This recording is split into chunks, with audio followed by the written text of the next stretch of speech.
pencurian mobil dinas dan pengerusakan pagar rumah jabatan Ketua DPRD yang dilakukan oleh Sekwan Daud Dorpali maupun Pol PP, dan juga saya melihat dari video yang ditayangkan yang sementara viral itu juga ada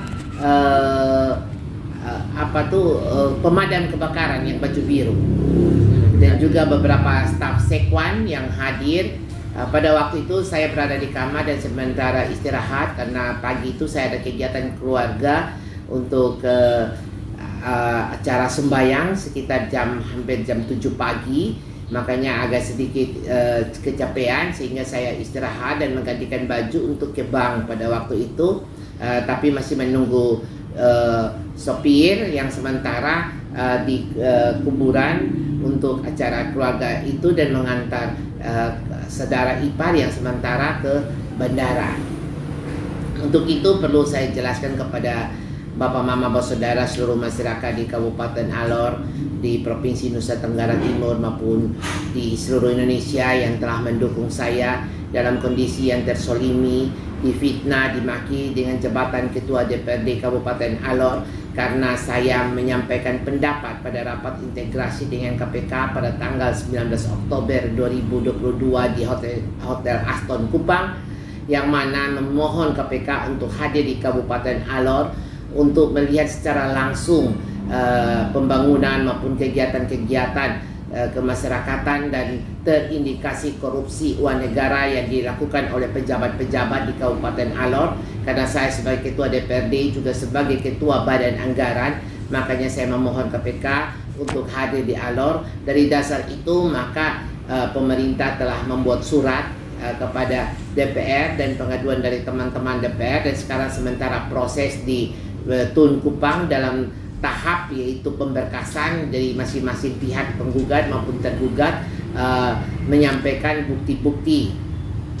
Untuk itu kemarin saya lihat dalam tayangan video Sekwan menyampaikan prematur untuk Tun Kupang. Itu sangat salah karena belum ada keputusan apa-apa, dan perlu diketahui bahwa di beberapa kabupaten maupun provinsi, baik itu di Kabupaten Solok, Sumatera Barat maupun di Pekanbaru kalau tidak salah, atau di mana saya lupa, itu juga sudah ada putusan kemenangan dalam gugatan terhadap Badan Kehormatan DPRD Kabupaten Alor. Karena Badan Kehormatan DPRD Kabupaten Alor itu keputusan untuk menjadi ketua atau wakil ketua ataupun anggota itu dari sudah keputusan dari ketua DPRD. Artinya dia tidak bisa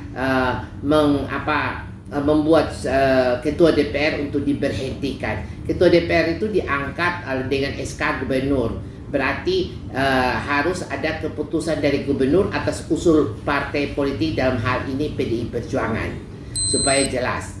Untuk itu juga untuk kemarin secara paksa dan Sekwan merusak pagar dan mengambil mobil tanpa sepengetahuan saya itu adalah sangat salah, itu termasuk tindak pidana, dan juga ini suatu kinerja Sekwan yang secara langsung dilihat seluruh masyarakat itu adalah preman.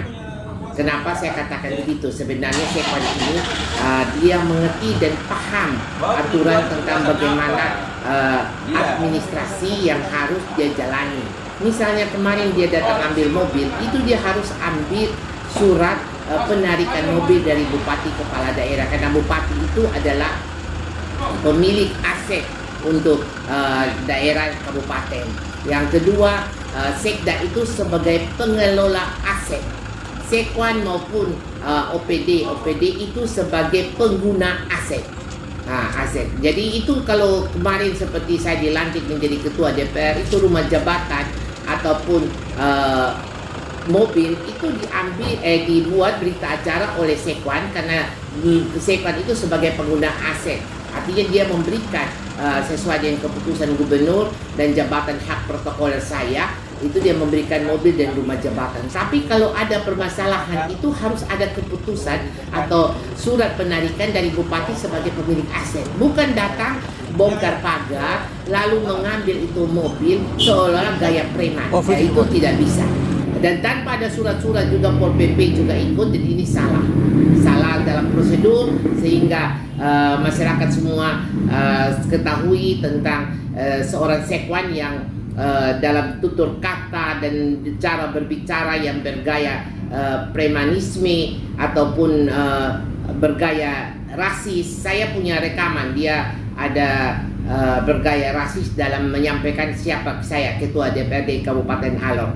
Dan kemarin juga saya langsung melapor kepada pihak kepolisian. Ada 3 laporan, yaitu pencurian, pemalsuan surat di lembaga dewan yang terhormat, dan juga penipuan. Mengapa saya lapor ada 3, yaitu untuk pencurian karena dia datang bongkar pagar dan mengambil mobil. Di dalam mobil itu ada uang saya yang mau store ke bank, juga ada sertifikat dan barang mas saya yang mau dikirim ke Kupang untuk perbaikan, dan sertifikat untuk mau merubah nama pengganti untuk saya.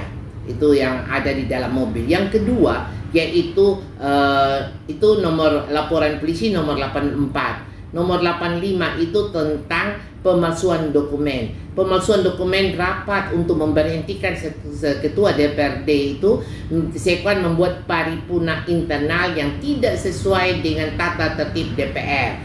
Nomor 2 tahun 2019 pasal 51 ayat 2 maupun pasal 99 ayat 3. Saya akan membuat paripurna internal supaya bisa merubah paripurna nomor 15 itu paripurna internal, dan merubah paripurna nomor 16 sampai nomor 19 untuk memberhentikan ketua DPR karena perubahan jadwal di dalam lembaga dewan yang terhormat, yaitu sesuai jadwal Banmus, harus melalui paripurna yang terjadwal, bukan membuat paripurna internal tidak tertuang di dalam tata tertib DPR nomor 2 tahun 2019. Yang ketiga, penipuan. Saya masih ketua DPRD Kabupaten Alor, yang mana dengan SK Gubernur dan keputusan dari Ketua Umum Ibu Megawati Soekarno Putri, dan untuk pemberhentian yang dilakukan oleh Badan Kehormatan ini sebenarnya salah. Badan Kehormatan itu hanya bisa mengusulkan.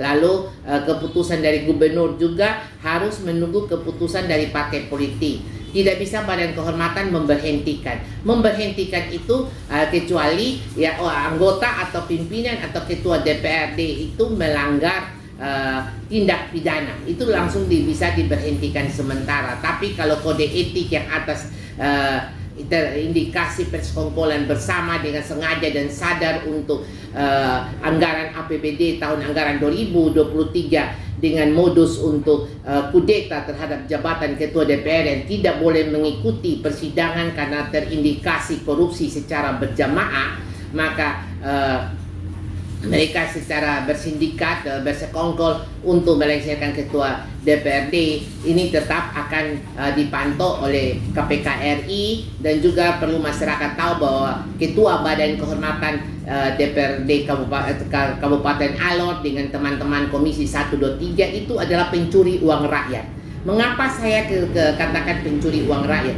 Karena masyarakat melapor mereka pencuri uang rakyat hanya kecil 18 juta, yang sementara kasus di polisi di Polres Alor itu belum ditindaklanjuti secara tuntas. Tapi bersyukur saya sudah bertemu Kapolres dan sudah menyampaikan kepada beliau, dan beliau akan angkat untuk memanggil pihak Lion, pihak Batik, pihak Wings maupun semua hotel-hotel yang mereka palsukan itu dokumen itu akan dipanggil untuk ditindaklanjuti, karena ini mereka dengan sengaja sadar merampok uang rakyat. Walaupun kecil saja mereka sudah rampok, apalagi APBD tahun anggaran 2023 yang senilai 1.072 miliar rupiah yang mereka kudeta terhadap jabatan ketua DPRD Kabupaten Alor. Nah, ini yang perlu masyarakat tahu, dan saya tetap semangat, tetap kuat untuk membela hak-hak rakyat, dan saya ini supaya rakyat punya hak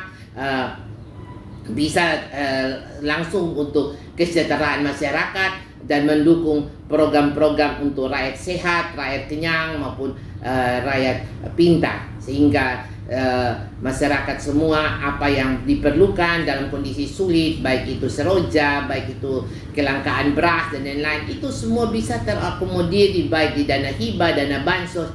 Tapi sampai sekarang belum ada perhatian, maka semoga saja ke depan bisa lebih baik.